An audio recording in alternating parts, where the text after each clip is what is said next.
চাই জবাব দাও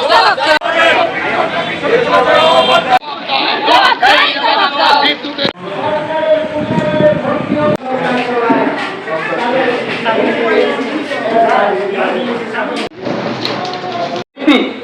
স্বাভাবিক কারণে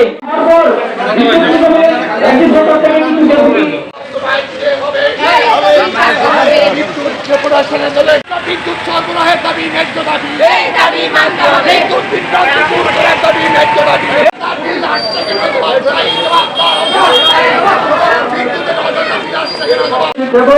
সেই দাবি নিয়ে সংক্ষিপ্ত আলোচনা করবেন আমাদের সোনামুড়া ত্রিপুরা বিদ্যুৎ গ্রাহক এবং কল্যাণ সমিতির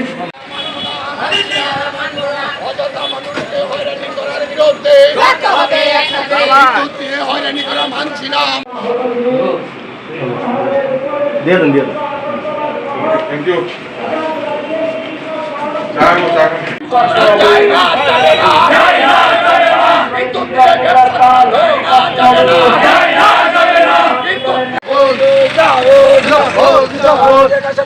জবাব চাই জবাব দো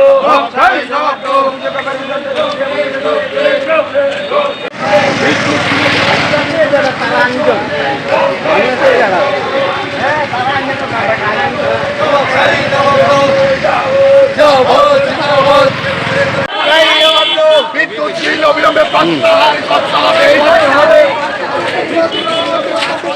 করতে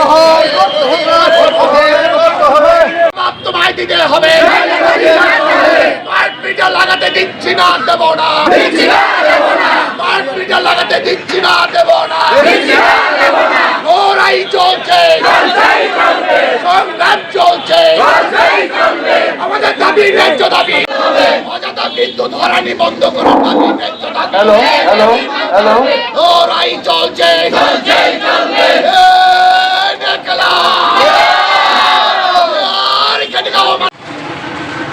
সাধ্যভার দাবিতে একটা ডেপুটেশন করা হয়, তার আগে মিছিল হয় 13 দফা। আমাদের মূল বিষয় হলো যে অস্বাভাবিক হারে বিদ্যুৎ গ্রাহকদের কাছ থেকে কোনো রকম সুস্থ পরিষেবা না দিয়ে অর্থ আদায় করা হচ্ছে এবং এটা লুট করা হচ্ছে। এই লুট বন্ধ করতে হবে।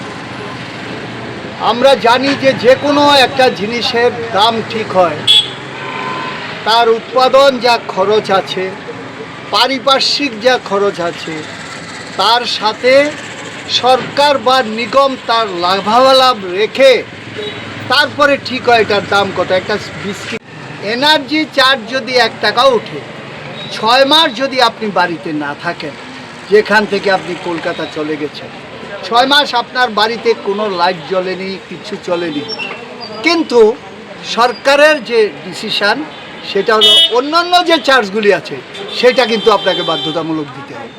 অর্থাৎ সরকার ঠিক করেছে এনার্জি খরচ না করে এই যে চলে যায় 20 বার 25 বার বিদ্যুৎ চলে যায়, এটা হলো বিদ্যুৎ কম দিয়ে আমি যে অন্য চার্জগুলি নিচ্ছি এটা দিয়ে আমার টাকা উঠে যাচ্ছে।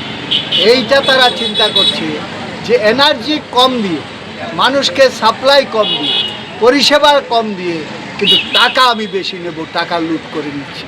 আমাদের রাজ্যের মধ্যে গ্যাস, বিদ্যুতের এনার্জি যে চার্জ আছে, এই এনার্জি চার্জের মধ্যেই সমস্ত কিছু ধরা আছে। একেবারে ট্যাক্স থেকে আরম্ভ করে, খরচ থেকে আরম্ভ করে, উৎপাদন খরচ থেকে, কর্মচারী খরচ থেকে, অফিস খরচ থেকে আরম্ভ করে সব। কিন্তু আমরা লক্ষ্য করছি এনার্জি চার্জ যা নিচ্ছে, দেখা যাচ্ছে অন্যান্য যে charge, fixed charge, fuel charge, এখন আবার একটা লাগিয়ে দিয়েছে সানড্রি, অন্যান্য খরচ, এই কথা বলে সেইটার একটা, তাতে বিভিন্ন জায়গায় দেখা যাচ্ছে এনার্জি চার্জের থেকে অন্যান্য যে চার্জ সেটা বেশি হয়ে যাচ্ছে।